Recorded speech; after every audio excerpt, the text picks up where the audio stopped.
Es un gozo para mí, mis hermanos y mis hermanas, saludarles en esta mañana. Un feliz día para cada uno de ustedes. Qué gozo es poder estar a través de estos medios compartiendo el estudio de la palabra de Dios en su programa Reavivados por su palabra. Agradecemos al Señor por cada bendición, por cada cuidado que ha tenido para con nosotros y le pedimos que durante este día su gracia también pueda reposar en nuestras vidas. Hoy estaremos estudiando el capítulo número 19 del Evangelio según San Mateo. Varias cosas vamos a encontrar nosotros en este capítulo interesante que necesitamos rescatar para colocar nuestra vida en armonía a los principios que el Señor ha delineado en su palabra. Lo primero que vamos a encontrar en este capítulo es que nos dice que el Señor se retiró de Galilea y se fue a las regiones de Judea que estaban al otro lado del Jordán. Una multitud le sigue, dice la palabra de Dios. El Señor está haciendo milagros, sanando, curando, predicando.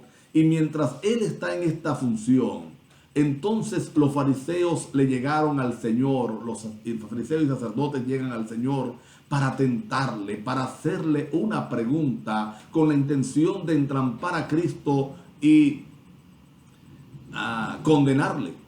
Todas las preguntas que ellos hacían no tenían la intención de aprender, sino de censurar, de buscar la caída, de ver dónde el Señor contradecía la ley para agarrarse de allí, para condenarlo. Y dice la palabra de Dios que la pregunta que le hacen ¿es lícito que el hombre repudie a su mujer por cualquier cosa? En otras palabras, ¿es lícito el divorcio? ¿Se puede separar? Y la respuesta de Cristo es: ¿no habéis leído que el que los hizo al principio, varón y hembra los creó, que Él los unió, Él realizó el primer matrimonio, y que lo que Dios unió, entonces no lo separa el hombre? En otras palabras, el Señor estaba afirmando una verdad categórica de que el matrimonio en el Señor es para toda la vida. Nunca fue el propósito de Dios que existiera el divorcio, la separación, que existieran los conflictos matrimoniales. Nunca fue el propósito de Dios que los hogares se quebrantaran, se rompieran, y padre y madre, esposo y esposa, cada quien por su lado. Nunca fue el propósito del Señor. Y entonces los fariseos le dicen: bueno, pero ¿por qué entonces Moisés permitió dar carta de divorcio?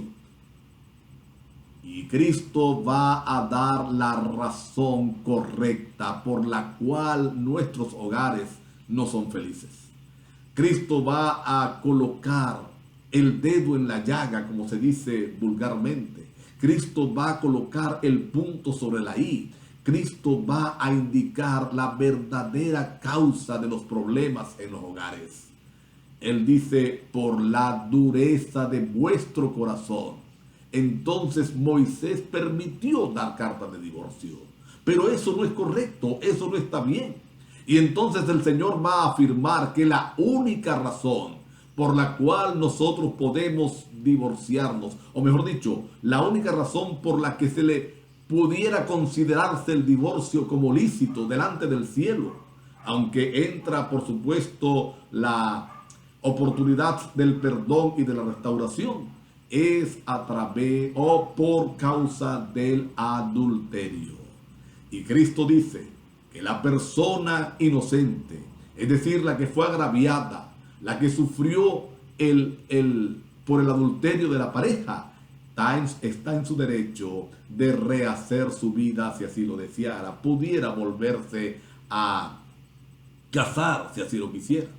Así que el Señor en este capítulo va a resaltar la importancia del matrimonio, va a resaltar la perpetuidad del matrimonio como fue el plan de Dios y el deseo de que cada hogar constituido en su nombre dure para siempre. Otra cosa que vamos a encontrar en este capítulo es que dice que algunas madres trajeron sus niños para colocarlos en el regazo de Cristo y Él les bendijere.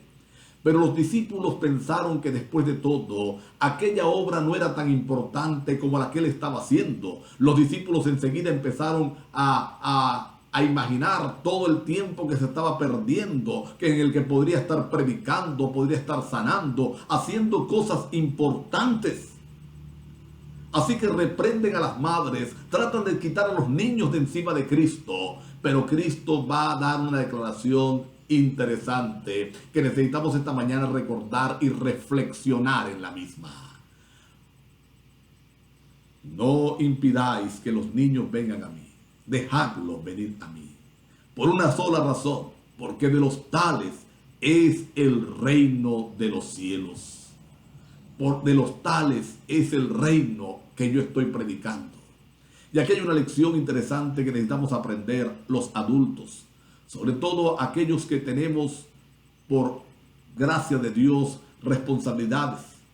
Muchas veces no le damos la importancia a los niños en nuestra congregación. Pensamos que son simplemente un relleno, un estorbo.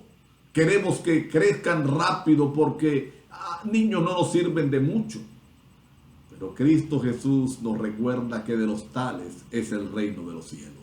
Que a los tales también le tenemos que poner cuidado, que les tenemos que atender. A veces vamos a construir un templo, planificamos la construcción del mismo y por ningún lado están los salones de los niños. Hay que hacerlo si es verdad, si sobra, si hay tiempo, para después que los niños estén allí en cualquier lugar. El templo para los adultos bien hecho. Oh, cuidado, porque de los tales es el reino de los cielos. Pudiéramos estar haciendo lo mismo que hicieron los discípulos, impidiéndoles a los niños llegar a Cristo Jesús. Salúdenos. Lo estamos despidiendo. Particularmente a mí me gusta saludar a cada niño que va pasando allí para que se sienta importante, sienta que es parte de la iglesia, sienta que es parte de la congregación. Así que cuidado con el cuidado o con la atención, mejor dicho, que le damos a los niños en nuestras iglesias. Porque pudiéramos estar pecando, pudiéramos estar haciendo lo que los discípulos hicieron. Saben que cuando Cristo empieza a bendecir a los niños y los atrae con ese amor impactante, que los niños se sentían cómodos allí en el regazo de Cristo, un joven conocido en la Biblia como el joven rico, no tenemos el nombre de él, ese es el nombre que la tradición le ha dado, se sorprende, le admira, le impacta lo que Cristo está haciendo. Así que corre hacia él y entonces le hace una pregunta interesante. Maestro bueno, ¿qué debo hacer para alcanzar la vida eterna? Y entonces el Señor varias cosas le va a decir. Lo primero que le dice es, ¿por qué me llamas bueno? Si me llamas bueno es porque me reconoces que yo soy Dios, porque bueno solo es Dios. Así que más que un maestro, te está hablando el Hijo de Dios, Dios encarnado, bendito sea el Señor. Aunque Marcos y los otros evangelistas agregan otros detalles, aquí el Señor le dice, si quieres heredar la vida eterna, pues guarda los mandamientos. Y el joven le dice, ¿cuáles, Señor? ¿Qué mandamientos tengo que guardar? Jesús va a enumerar algunos y él le dice, eso lo guardo desde mi juventud. Yo estoy guardando esos mandamientos desde siempre. ¿Qué más tengo que hacer? Entonces el Señor va a ir al problema, al meollo del problema. El Señor va a ir al centro de la verdadera necesidad de aquel joven. Él le dice, si quieres ser perfecto, vende todo lo que tienes, dáselo a los pobres y ven y sígueme. Y dice la Escritura que aquel joven se fue triste porque tenía muchos bienes. Vamos a mirar qué está ocurriendo. Algunos toman este pasaje para decir que el Señor odia la riqueza, que el proletariado, que el pobre. No, el Señor no está hablando aquí de clases sociales. Él no está diciendo acá que la riqueza es mala en sí mismo. El problema del joven rico es que su Dios verdadero no era el Dios del cielo. Su Dios verdadero era la riqueza. Su confianza estaba puesta en la riqueza. Su confianza estaba puesta en aquello que tenía, en lo material que palpaba. Es verdad que había guardado los mandamientos. Es verdad que si había alguien que podía dar una cátedra de cómo guardar los mandamientos, era el joven rico, pero le faltaba el principio de la ley. ¿Sabe cuál es el principio de la ley? Y eso es lo que el Señor le va a condenar. El principio de la ley era el amor a Dios y al prójimo. Aunque él guardaba los mandamientos, ni amaba a Dios ni amaba al prójimo. Porque el principio de la ley es el amor. Por eso es que la ley es eterna. Y alguien dice, ¿cómo que la ley es eterna? Si antes del pecado no existía el adulterio, no existía el asesinato, no existía la mentira, no existían otros dioses ajenos. Y cuando venga Cristo Jesús y restaure todas las cosas, tampoco va a existir nada de esto. ¿Cómo es que la ley va a ser eterna? Porque lo que es eterno es el principio, el amor. Todo debe ser hecho por amor. Así que aquel joven se va triste. Cristo se le queda viendo y declara cuán difícil es que un rico se salve. Y los discípulos se impactan con esto. Ahora, no es que es difícil, vea que no dijo imposible. Lo que pasa es que el rico tiende a confiar en su riqueza. Pero hay pobres que tienden a confiar en otra cosa para su salvación y no entienden que la salvación es de Dios. Así que los discípulos se impactan por esta declaración. Porque el concepto popular del judío que los discípulos también tenían es que los que tenían plata era porque eran bendecidos por Dios. Los pobres eran malditos de Dios. La pobreza era maldición. La riqueza era sinónimo de bendición de parte de Dios. Y ahora Cristo viene con esta declaración. ¿Cómo es esto? Entonces el Señor le va a explicar que la única forma de salvarnos es aceptando la voluntad de Dios en nuestro corazón, recibiéndole como nuestro Salvador y haciendo las obras que Él ordena que hagamos. Entonces Pedro va a hacer una pregunta. Pedro le va a expresar al Señor, va a hablar en nombre de todos los discípulos. Nosotros hemos dejado todo para seguirte. ¿Qué vamos a tener? Y bendito sea Dios. Porque el Señor no reprende a Pedro por esta pregunta. El Señor sabe que de vez en cuando necesitamos un estímulo.